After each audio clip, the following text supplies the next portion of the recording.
El acero tiene unas propiedades muy importantes que no contiene el bronce, menos la madera, ¿no? La madera, menos las resinas. Es sobre todo la parte de la conservación.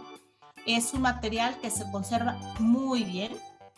Tiene una maleabilidad extraordinaria, o sea, tú la puedes rolar, la puedes tornear, se puede doblar y no pierde sus propiedades físicas. Pero ella lo tomaba también desde un punto filosófico, que era en la búsqueda de su centro, la búsqueda de ella misma. Ella decía que en el centro de la esfera también era la búsqueda de ella misma. Para Ivonne, la esfera era su lienzo.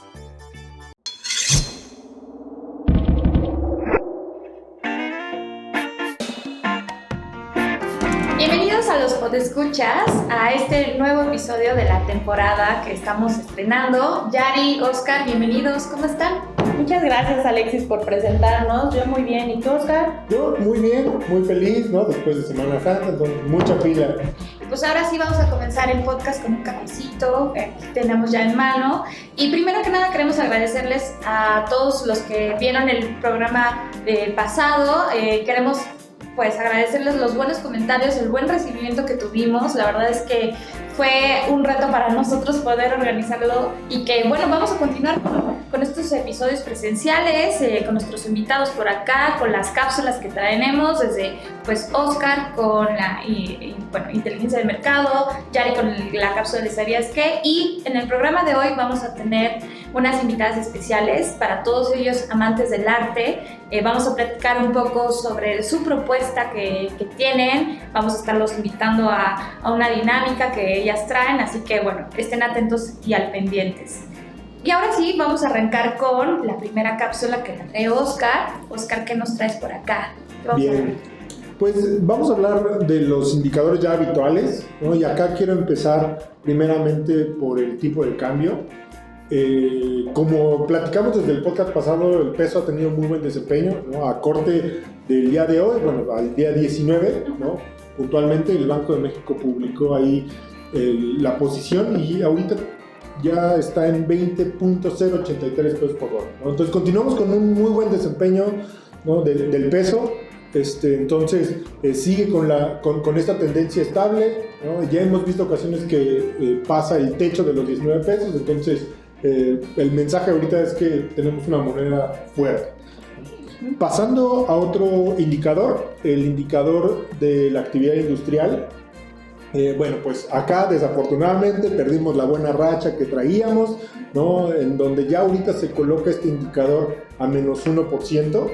El único sector que impulsó de manera positiva o que tuvo un desempeño positivo en marzo fue la industria manufacturera con 0.6%, de desempeño, ¿no? Sin embargo, los otros tres sectores sí se vieron impactados, ¿no? La minería con menos 6.6%, generación, transmisión y distribución de energía eléctrica menos 0.5% y la construcción igual en menos 1.5%. Entonces, habrá que ver, veníamos de meses bastante buenos, ¿no? Y al momento no hay una tendencia, ¿no? Puede ser un simple valle, entonces vale la pena empezar a ver el próximo, en estas semanas, cómo sigue desempeñándose este indicador. Y bueno, y pasando a otros indicadores, la inflación. Este también es un indicador que tiene una tendencia alcista, como lo hemos estado hablando. Este indicador, su tendencia alcista no es algo positivo, ¿no? En donde ya ahorita se colocó en 7.45%. Entonces, son indicadores o números porcentuales también históricos, ¿no? Y este indicador al final del día es un indicador que no discrimina industrias o sectores, ¿no? Y nos está afectando mundialmente. Es mundial, ¿no? Y es muy bueno el comentario, ¿no? O sea, porque no nada más es sectores, industria, y no es algo local, ¿no? Y para dar un poco más de números, y antes de pasar a un mercado internacional, ¿no? Aquí en México incluso nosotros vemos distintos desempeños en distintas regiones. Vemos dos rangos, por así decirlo, que va del 5.7% a el 7.45%, incluso en algunas zonas 9.9%. Entonces vemos ahí ciertos estados con muy buen desempeño, como es Cancún, Chetumal, Mérida, toda esta parte sur principalmente ha tenido muy buen desempeño en cuestiones inflacionarias. Campeche es la excepción, ¿no? Digamos que es el arrocito negro en esa región, pero vemos más en la parte centro y norte en donde ha tenido otro desempeño. Entonces ahí habrá que ver, como mencionamos, cómo estas cuestiones inflacionarias se van moviendo en los distintos estados, ¿no? Pero haciendo justo referencia ahí, Alex, a lo que comentabas, esto es de toda la región, ¿no? Y también acá lo que es en Latinoamérica, América del Sur, no ha sido la excepción, pero un dato ahorita relevante que llamó mucho la atención en las últimas semanas fue también la inflación de Estados Unidos, que rompió su récord inflacionario de los últimos 40 años. ¡Órale! Exacto, ¿no? Entonces sí es un dato ahí relevante, y para que tengamos una idea de cómo fue este crecimiento. Enero empezó con 7.48, febrero con 7.87 y en marzo se colocó en su histórico de 40 años, y repito, ¿no? Porque sí es un periodo significativo de 8.54%. Entonces, como bien mencionamos, esto está afectando a todo el mundo, ¿no? No nada más a la región de América, ¿no? Y no nada más es exclusivo de México, como lo platicábamos. Oye, Oscar, a mí me parece increíble pues, estos números tan a la alza, pero me interesaría saber qué factores, o me gustaría que nos platicaras qué factores intervienen en estos indicadores, bueno, en este caso en la inflación, ¿no? Sí, esta sería una plática muy larga realmente, y me voy a centrar en Estados Unidos. ¿A qué le impulsó a tener este indicador de 8.54? Y muchos analistas lo resumen en tres principales pilares, ¿no? Primeramente, el tema alimenticio, ¿no? En segundo, el tema de las viviendas, y pues también el conflicto Rusia-Ucrania fue algo que realmente también hubo una vinculación directa en términos inflacionarios de Estados Unidos, ¿no? La Unión Europea no es la excepción por mucha dependencia, pero principalmente estos tres factores serían los que para Estados Unidos, según analistas, soportaron o impulsaron la inflación. Oye, ¿cómo lo ves a futuro? ¿Ves que tal vez pueda bajar o se mantenga o vuelva a subir? No sé. Hay muchas perspectivas, ¿no? Ahí nosotros en Inteligencia monitoreamos distintos analistas o distintas instituciones. Si bien el forecast que se tiene todavía es optimista, la realidad es que por los últimos meses se han movido mucho todas las perspectivas. Entonces, lo que sí coinciden todos los analistas es que está lejos de llegar al objetivo que el Banco de México había puesto para este año. Entonces, no me gustaría dar un dato puntual porque se sigue moviendo mucho. No, bueno, y lo podemos seguir viendo en los siguientes episodios y vamos a ir monitoreando este dato. Bueno, claro, Oscar, pues muchísimas gracias. Sí, y bueno, y pasando brevemente, rápido a los datos de la industria. Todavía la World Steel no publica, debido a la fecha en la que estamos haciendo este podcast, la producción de marzo. Sin embargo, liberó ya un outlook, una perspectiva del consumo de acero para el 2022 y 2023. Y qué datos, para ser muy concretos, son los que mencionó la World Steel. Es que para el 2022 se prevé un crecimiento del 0.4%, colocándose en una producción aproximada de 1.840.000, dije producción pero es demanda, perdón, ¿no? 1.840.000 toneladas, ¿no? Recordando que en el 2021 tuvimos un buen desempeño y un incremento de 2.7%. Y para el 2023 igualmente la World Steel publicó que se prevé un incremento versus 2022 de 2.2%, lo cual pues es alentador, ¿no? Considerando todos estos indicadores que ahorita platicábamos, que se están moviendo mucho por todos los distintos temas económicos que están sucediendo. Pero bueno, para nuestra industria, al menos la asociación World Steel, ¿no? Da una perspectiva optimista desde mi punto de vista. Buenas noticias. Números alentadores, sí, ¿no? Sí. Por lo menos. Exactamente. Pues Oscar, vamos a ir revisando todos estos datos, desde la World Steel hasta la inflación y bueno, también cómo se está comportando Estados Unidos. Claro que sí. Bueno, pues entonces ahora vamos a pasar a nuestra siguiente sección, que es con nuestras invitadas especiales, así que pasamos a platicar un poco con ellas.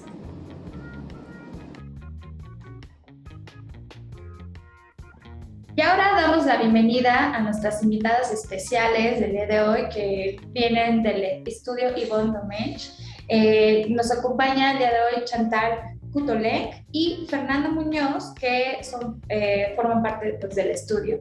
Me voy a permitir leer un poco de ellas, del estudio, y pues para que lo conozcan un poquito mejor. Son una sociedad civil cuya misión consiste en continuar promoviendo la obra artística de la escultora Yvonne Domenech para preservar y difundir sus aportaciones al arte mexicano, y a través de estas se impulse y apoye la escultura mexicana. Con su equipo, quien tuvo la fortuna de trabajar con Yvonne Domenech durante varias décadas, siguen su gran ejemplo en la entrega, entusiasmo y disciplina, que es absolutamente todo lo que hacen. Están a punto de lanzar la Fundación Yvonne Domenech, a través del cual traen, pues, grandes proyectos en puerta. Uno de ellos es la restauración de las piezas realizadas por la comunidad de la colonia Buenos Aires en la Ciudad de México, que es, la verdad, muy interesante. Bueno, damos la bienvenida a Chantal y Fernanda. Bienvenidas a Hablando en Acero. Nos da muchísimo gusto que estén pues, con nosotros en el programa. ¿Cómo se encuentran? Hola, ¿qué tal? Muy bien. ¿Cómo están, Ari y Alexis? Pues muy bien, con mucho gusto de estar aquí con ustedes y que nos den la oportunidad de platicar de la obra de Yvonne Domenech, que bueno, ahorita es las últimas semanas que estará la exposición en Palacio de Iturbide, Interconexiones de Yvonne Domenech, a la cual pues los invitamos a visitarla. Muy bien. Sí, hola a todos. Yo pues también estoy muy contenta. Muchísimas gracias por invitarnos y poder platicar un poco sobre otro uso del acero en el arte, ¿no? Perfecto. Chantal y Fernanda. Les daremos ahí un poco más. Muy bien. Pues queremos iniciar conociendo cómo es que llegan a colaborar en el trabajo escultórico de Yvonne Domenech. Cuéntenos un poquito. No sé si quiere iniciar primero Chantal y luego Fernanda, que nos cuenten. Claro que sí. Bueno, yo soy hija de Yvonne Domenech y entré a trabajar en su estudio desde hace ya casi 10 años por azares de la vida. Pues para ayudarle, entré básicamente para ayudar administrativamente, para ayudar a poner orden en personal, pues en la estructura de todo el estudio, y era como una cuestión temporal en ese momento, y pues resulta que ya voy para 10 años. Un trabajo extremadamente interesante desde el punto de vista de, pues uno, trabajar con mi mamá y de que mi mamá se volviera mi jefa, y después, pues ahorita que ella ya no está, pues convertirme la jefa yo en el estudio. Y pues esa es en resumen mi historia de por qué estoy yo en contacto con el arte de mi mamá.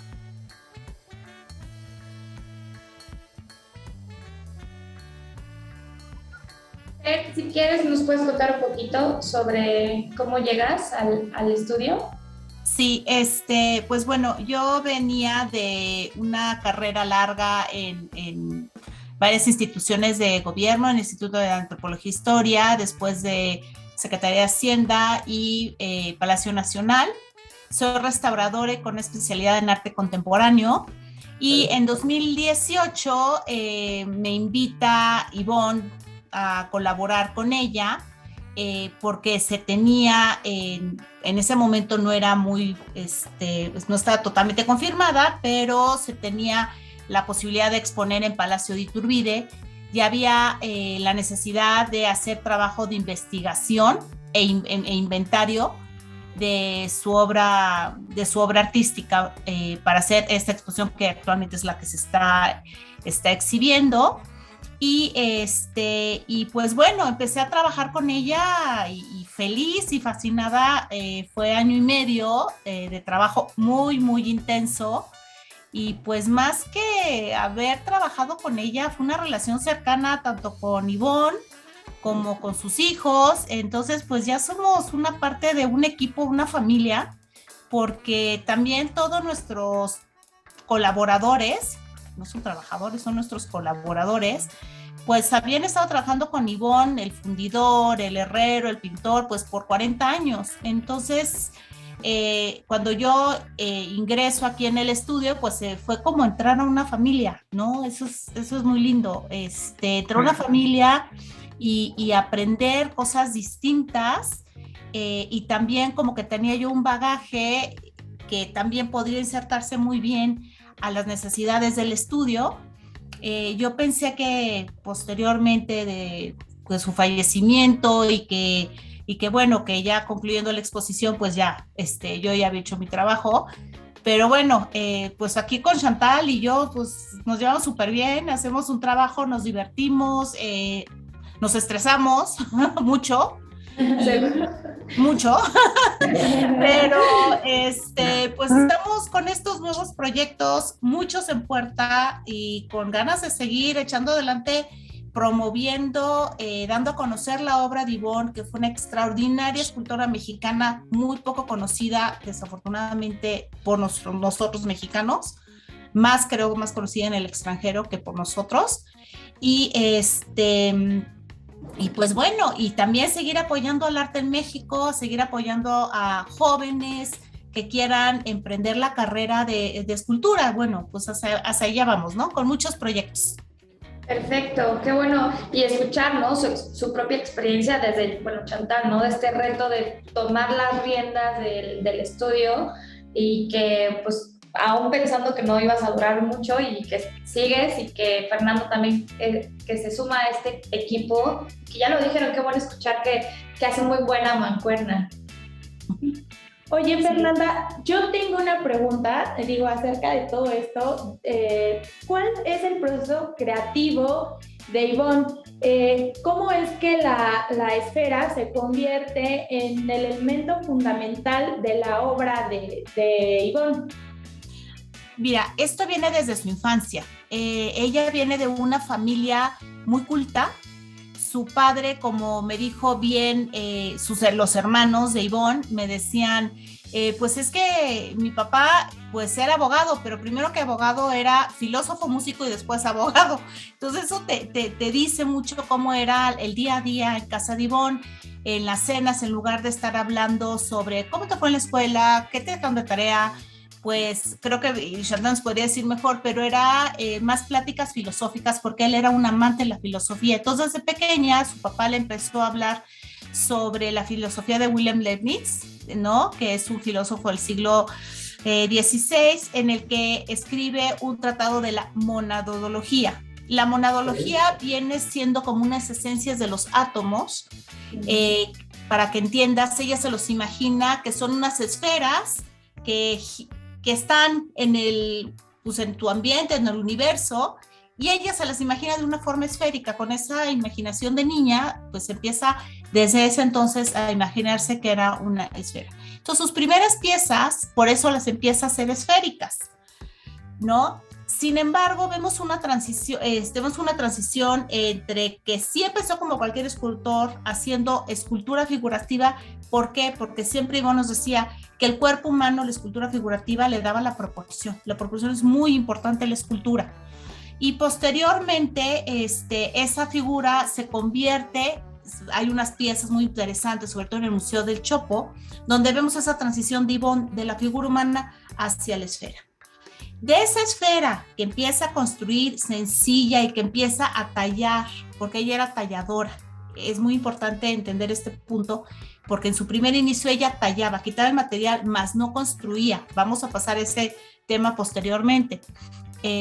Entonces, de esa talla no teníamos todavía una geometría dentro de esta talla, que son las primeras piezas de Ivonne. Estamos hablando de los años 80, 89, 80 y 90. Y cuando conoce a Agustín Hernández, él la introduce a la geometría. Y de ahí en adelante, para Ivonne, la geometría la convierte en su pasión, la convierte su esencia de su esencia para poder construir y tallar todo su resto de las esculturas. Pero regresando a la esfera, ¿por qué la esfera? Para ella era el sólido geométrico, como para todos los filósofos, todos los geómetras, es el sólido geométrico más perfecto. Es una, para que entendamos de manera más sencilla, pensemos en un artista, en un pictórico que pinta, pues pinta sobre un lienzo. Para Ivonne, la esfera era su lienzo, ¿ya me entienden? Pero ella lo tomaba también desde un punto filosófico, que era en la búsqueda de su centro, la búsqueda de ella misma. Ella decía que en el centro de la esfera también es la búsqueda de ella misma. No sé si... Sí, algo que no lo hubiera imaginado, ¿no? ¿Cómo puede trasladar toda esta parte e integrarla a la esfera, ¿no? Y un punto importante también, hablando sobre la esfera, como bien dice Fernanda, que era su lienzo, su base, su esencia, también en el momento en donde yo creo que ella ya logró dominar por completo tanto la proporción humana, la proporción, la esfera, su volumen, su todo, se vuelve como un reto, de poderla abrir, de poderla cerrar, de poderla desarmar y poder crear otras figuras que en realidad, como digo, son esferas abiertas, ¿no? Como que decía, ya no quiero una esfera sólida, ahora quiero abrirla. Entonces también fue un gran reto durante toda su carrera, creo. Exacto, y ella misma decía que en el momento que ella abre su esfera, también se abre otras posibilidades de la vida. Entonces, ella en la esfera, ella y su lenguaje siempre estuvo muy unido a su vida. Sí, muy interesante, ¿no? Me llamó mucho el cómo se tradujo esta evolución de la inspiración, ¿no? De todo este proceso creativo. Y ahí, Chantal, en esa línea yo tengo una pregunta, y justo va en el sentido de que como artista, en la búsqueda de este desarrollo de distintos materiales por medio de los cuales él pueda transmitir sus intereses, pues ¿cuál fue el proceso de búsqueda de Ivonne en los materiales que utilizó en su propuesta artística? ¿Cómo es que brincó de la madera al bronce y del bronce al acero? Bueno, ella empezó trabajando con la madera porque era el material que tenía a la mano, porque mi papá tenía una fábrica de muebles en donde tenía unos maravillosos ebanistas que hacían muebles tipo provenzal con muchas florecitas talladas a mano, eran muebles con detalles. Ella los domingos empezó a ir a aprender con estos ebanistas y se enamoró de este material y con ellos aprendió a usar las gurbias, aprendió a trabajar este material. Durante toda su vida acabó siendo siempre su material favorito. Decía que, y como bien decía Fernanda, a ella por eso aprendió y empezó quitando material, por trabajar la madera, ir quitando, tallando, era talladora. Y después de la madera, ya ella entrando de lleno al estudio de la escultura en unas clases de escultura, conoció a su fundidor, que actualmente sigue siendo el fundidor del estudio, Juan Hernández. Entonces ahí conoció a trabajar la cera, el bronce, y fue como la transición, ¿no? Pero sin nunca dejar la madera. Aquí con el bronce, también con la cera, con el yeso, también quitaba y seguía siendo talladora o quitando material. Después tuvo la oportunidad de hacer su primera pieza monumental, la Dimensión 5, en el Instituto Nacional de Investigaciones Nucleares en La Marquesa, en el Estado de México, en donde por primera vez trabajó con el acero inoxidable. Y entonces ahí también por primera vez fue en vez de quitar material, nos decía, es que es como la piel, tengo que ponerle la piel al espacio. Y entonces, pero también fue como circunstancial, o sea, no fue que ella buscara el paso de material a material, como que se fue dando. Y ya después, entonces sí, siempre su gusanito de querer investigar, de querer experimentar con diferentes materiales, entonces sí empezó pues tal cual, a experimentar con fibra de vidrio, con vidrio, trabajó el hielo, trabajó el plástico, ahí ya como nivel de experimentación. Muy bien. Y Fer, ¿podrías compartirnos, en este caso que ya nos contó un poco Chantal, pues, cuáles son las ventajas que podríamos resaltar del uso del acero en la escultura? Y retomando lo que dijo Chantal, efectivamente ella comienza, ahorita te voy a decir por qué las ventajas del acero y por qué esa modificación tanto conceptual y técnica que asume Ivonne cuando trabaja el acero es con la pieza que menciona que es Dimensión 5, que se encuentra en el Instituto Nacional de Investigaciones Nucleares en el ININ, aquí en el Estado de México, por la Marquesa. En ese momento, cuando le proponen hacer el proyecto para conmemorar los 45 años de la energía atómica aquí en México, le proporcionan el material en ese lugar para poder hacer la escultura. Y el material que proporcionan es acero inoxidable, ¿sí? Entonces, ella era una persona que siempre asumía los retos. Le encantaba hacer los retos, le encantaba hacer cosas sumamente complejas y, como dicen, investigar y estudiar constantemente.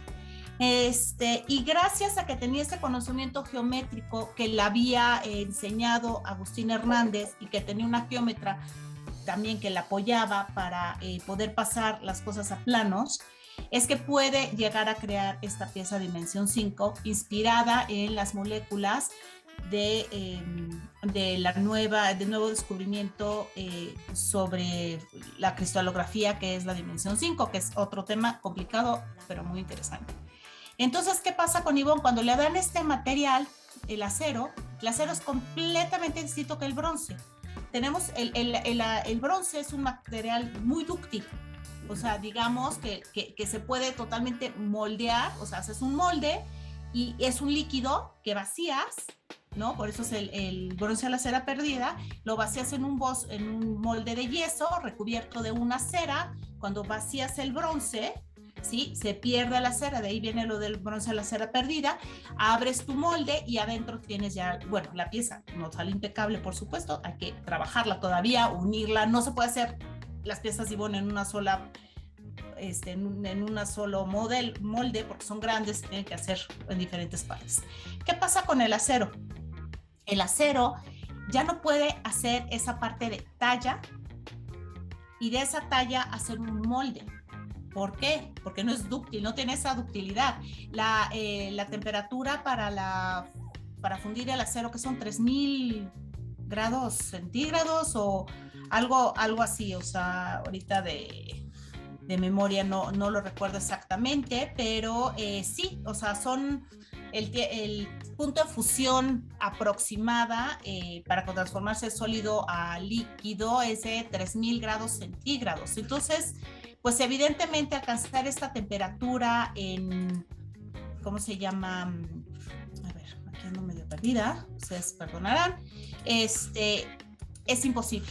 Entonces tiene que aprender a construir con estas placas de acero. Entonces, ¿qué hace? Como si fueran los arquitectos. Ella hace una maqueta, ¿sí? Hace una maqueta también de los materiales que está acostumbrada, que sobre todo su material favorito, la madera, y de estos va a pasar a planos. Al inicio fueron los planos de papel milimétrico, ¿sí? Hechos por ingenieros o arquitectos, y posteriormente se construían las piezas. Así pasa después con lo digital. Te digo, era una gente que constantemente estudiaba, se transformaba y se actualizaba. También lo hacemos con impresiones digitales y hacemos planos digitales. Pero ¿qué ventajas le proporcionó el acero? Que esa es más nuestra pregunta. El acero tiene unas propiedades muy importantes que no contiene el bronce, menos la madera, ¿no? La madera, menos las resinas. Es sobre todo la parte de la conservación. Es un material que se conserva muy bien.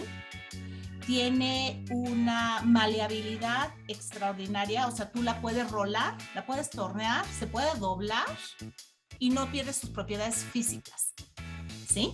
Entonces, para las curvas de estas grandes esferas de Yvonne son maravillosas porque tú compras la placa de acero, haces los cortes y los puedes rolar. Entonces te dan estas curvaturas.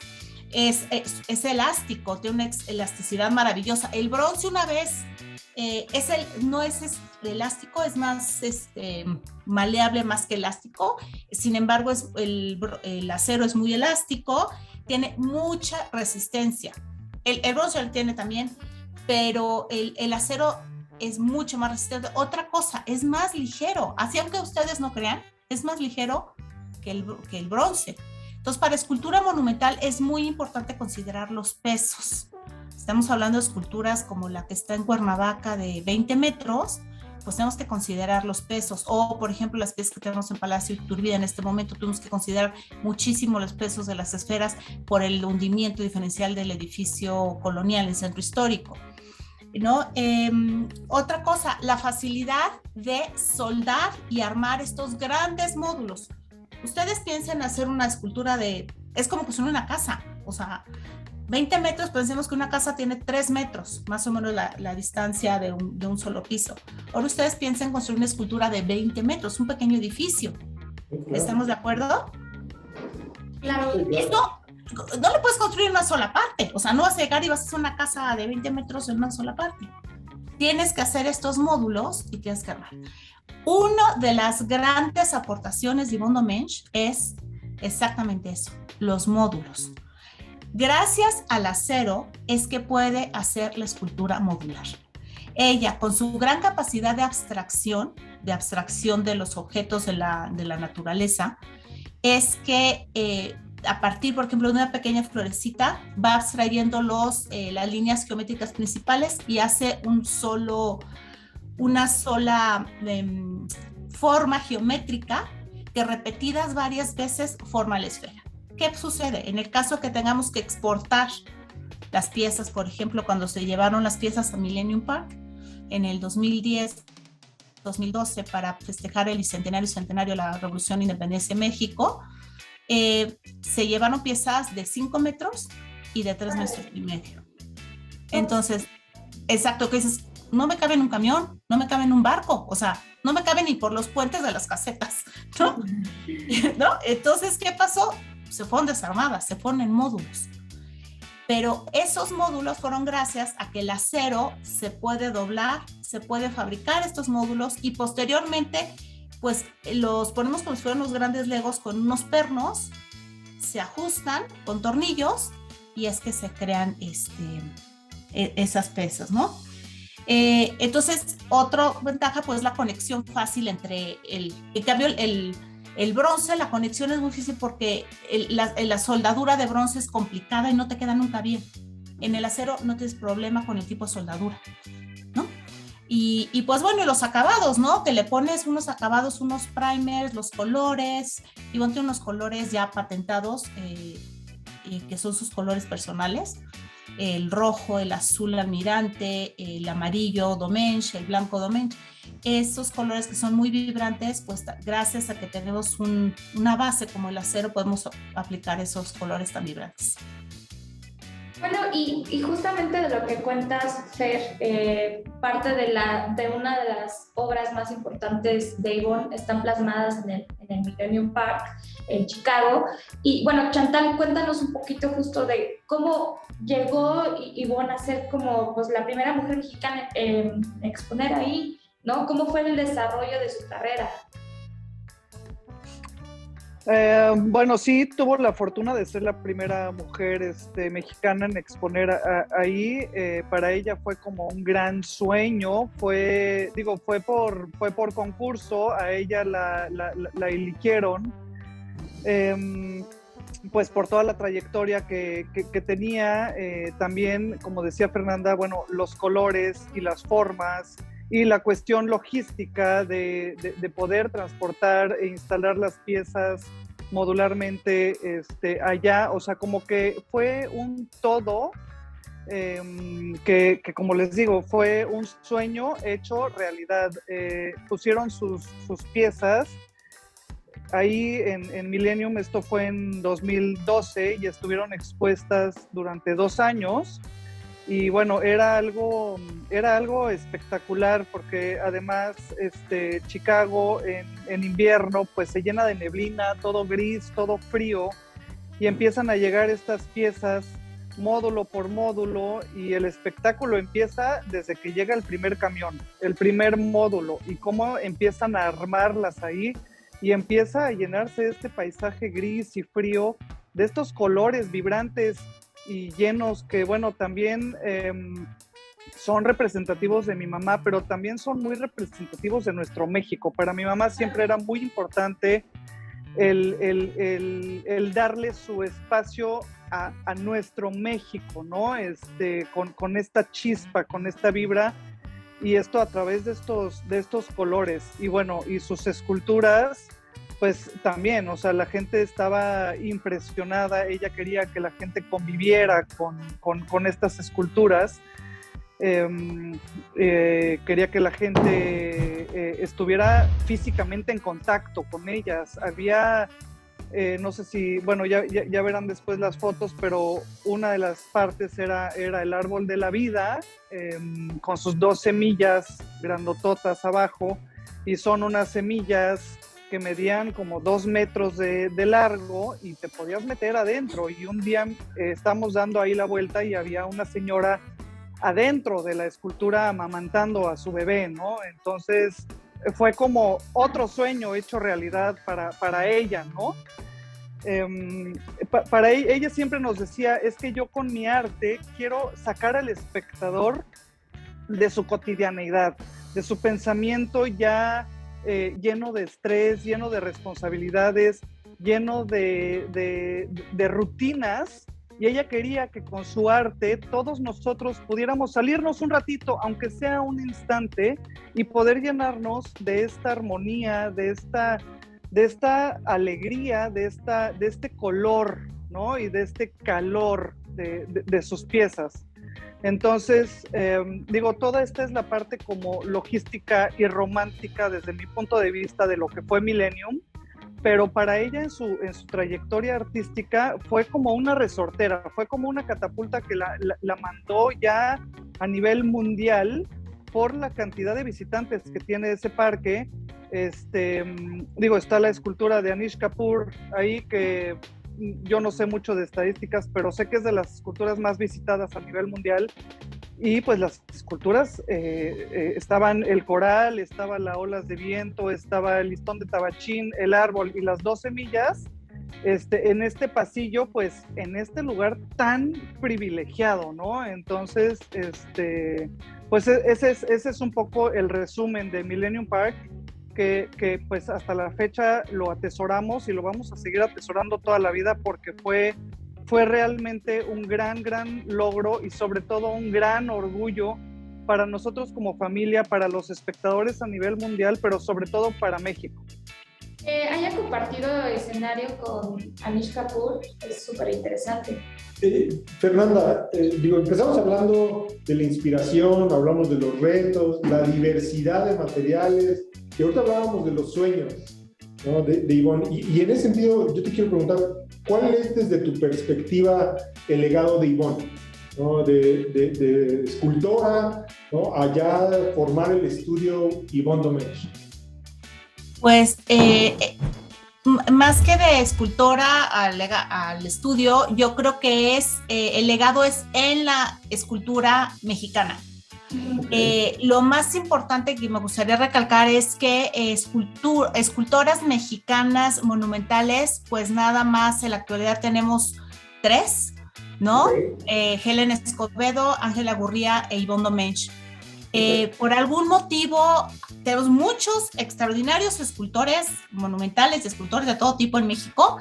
Sin embargo, la escultura monumental lo haya llevado a cabo más los hombres. No sé si pues, ¿por qué será, no? En este aspecto me gustaría comentar que Ivonne, en el sentido de decir que era mujer y hacía escultura monumental, no le gustaba que se relacionara el que fuera mujer con la escultura monumental, porque decía que eso no tiene que ver, que no por ser mujer no podía hacer escultura monumental, ¿no? Por eso escribía, es más, su firma de su obra es Domenech, porque en ese sentido no quería que hubiera una diferencia entre que ella fuera mujer o fuera hombre, que las mujeres eran totalmente capaces y muy excelentes para hacer cualquier tipo de trabajo, tanto en escultura monumental, en artes, en cualquier cosa. Entonces yo creo que un legado muy importante es lo que ella aportó al arte en México, a la escultura mexicana en México, y cómo mostrarle a las nuevas generaciones o a los nuevos artistas que no importa que seas hombre, mujer, puedes hacerlo con mucho trabajo, mucha dedicación y mucho estudio, ¿no? Entonces eso, pues es una gran aportación, el que decir que aunque sea un reto, se puede, y se va a lograr, ¿no? Y el estudio Ivonne Domenech, esperemos que pronto la fundación de Ivonne Domenech, exactamente lo que queremos, que ahorita más bien Chantal les platique bien, porque ella es va a ser la directora y la que va a llevar a cabo todo lo de la fundación, pero poder apoyar a todas estas personas, estos chicos que tienen inquietudes para poder seguir trabajando en el arte, en la escultura, y poderlos apoyar y decir, pues por aquí sí hay camino y sí se puede. Entonces el legado es una gran escultora abstracta, orgánica, mexicana con reconocimiento internacional, y es una mujer, ¿no? Entonces creo que eso es un gran legado. Qué padre. Creo que está muy, muy padre la visión. Creo que si nosotros pudiéramos en la vida cotidiana dejarnos llevar más por lo que hacemos o lo que sucede, en vez de colocar un género, creo que el mundo sería diferente. Pero bueno, pues quiero hacerles una pregunta. En el podcast tenemos siempre la tradición de preguntar justamente qué es lo que hacen en sus tiempos libres para relajarse fuera del estudio, de qué manera llevan su tiempo libre. Chantal. Bueno, me gusta mucho escuchar música, me gusta mucho hacer yoga. Okay. Y creo que lo que más me gusta en la vida y lo que más disfruto es acampar, y disfrutar la naturaleza, sea montaña, mar, desierto, lo que sea. Lo que más me gusta en la vida es acampar con mi familia y con mis amigos. Súper. ¿Fer? Pues a mí es México. O sea, ¿qué me relaja es México? Así como soy una gran admiradora de nuestras tradiciones, de nuestra cultura. Lo que más me gusta es salir a carretera y ir a pequeños pueblitos y conocer a la gente y conocer lo que hacen nuestros artesanos. Soy una gran amante de la artesanía mexicana, de sus tradiciones, y bueno, y tengo la gran fortuna de que mi trabajo es mi hobby. Yo creo que muchas personas dicen ¿cómo? Ajá, exacto. Sí, soy una afortunada, o sea, pues sí, mi trabajo es mi hobby. ¿Me puedes decir un poco ratona de biblioteca? Sí lo soy, me gusta leer, me gusta estudiar y me gusta mucho nuestro México. Soy amante de nuestro México y pues de todas las grandes personas que han salido de México, y me gusta pues todo eso, o sea, me encanta la comida mexicana, ¿eh? Sí, pues yo creo que algo que las une mucho es este concepto de la naturaleza, ¿no? Chantal decía acampar, ¿no? O sea, estar en el campo, en el aire libre, y bueno, Fer, pues conocer, viajar, creo que es algo que, bueno, se vincula mucho y también tiene, por supuesto, la conexión con el propio estudio, ¿no? De la naturaleza, de viaje a la semilla, ¿no? Que vivir es un concepto que pues tiene Ivonne, y que al final pues qué padre que puedan vincular en el sentido de que el trabajo es el hobby, qué afortunadas, y digo, Sí. yo amamos, creo, aquí los tres lo que hacemos, amamos estar vinculando ciertas partes de la profesión, no solamente ahora, ¿no?, en oficina, sino que también más allá de las puertas, ¿no?, de un espacio como este.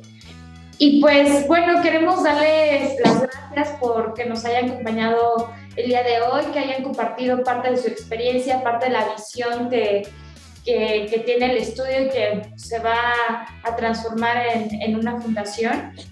Y queremos invitar pues a todos los podescuchas a la exposición, que ya quedan pocos días. Entonces, si nos recuerdan un poco dónde podemos visitarla, los horarios, a lo mejor pues que nos compartan también sus redes sociales.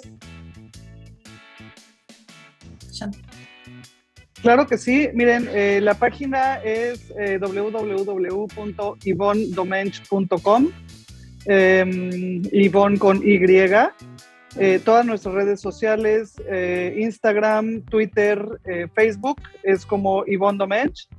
La exposición termina ya el 1 de mayo, está en Palacio de Iturbide, en la calle de Madero, número 17, en el centro histórico de la Ciudad de México.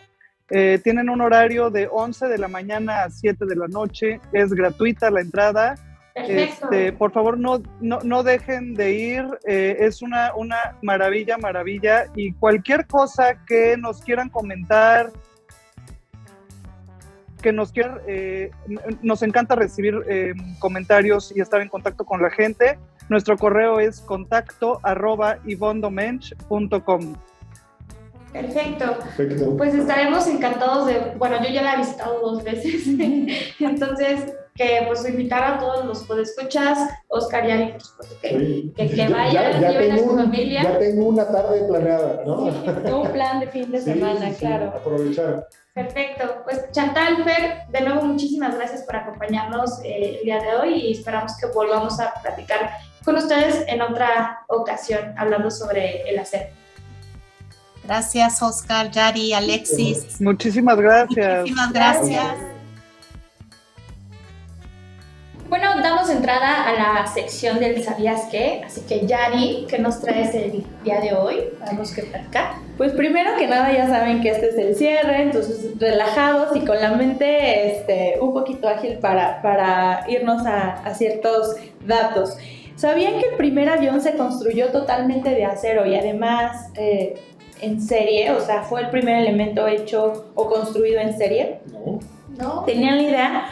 Bueno, pues justamente estuve investigando y resulta ser que el alemán, está un poquito difícil el nombre, pero ya nos dirán nuestros podescuchas cómo se pronuncia, pero el alemán Hugo Junkers creó el avión, el J1, quien lo nombró Blenchester, no sé, que significa burro de metal en alemán. Y pues como les comentaba, lo comenzó en serie, ¿no? Este avión fue construido totalmente en acero y pues es interesante porque en todos los datos que estuve investigando vi que también ha habido una evolución en estos materiales, ¿no? Entonces los ingenieros y los inventeros se dieron a la tarea de ver qué factores eran los que afectaban todo esto, ¿no? Y sobre todo a los aviones. Entonces ha ido evolucionando. Entre los metales más utilizados en los aviones son el acero, el aluminio y el titanio, ¿no? Y también una gran producción, un gran porcentaje, ya lo componen otros elementos raros y polímeros, ¿no? O aleaciones con polímeros. Okay. Entonces, pues justamente es bien interesante porque pues el acero no solamente lo vemos en la construcción o en, ¿qué hablamos la otra vez? De guitarras. Sí, claro. Sino también en los aviones, ¿no? Hoy en día ocupa un porcentaje más chiquito, como del 10 al 18%, pero sin embargo lo que se busca es justamente que tenga una buena resistencia, una ligereza o ultra ligereza le llaman, y que sean contra corrosión, ¿no? Okay. Oye, Yari, y justamente que decías que hay otros elementos que lo componen el avión, creo que es súper interesante que tú como ya dijiste, la construcción puedes hacer un acero resistente. Aquí no solamente el acero, otros materiales pueden ayudar a que sea pues un equipo apto para lo que se está utilizando, que es pues volar, ¿no? Prácticamente.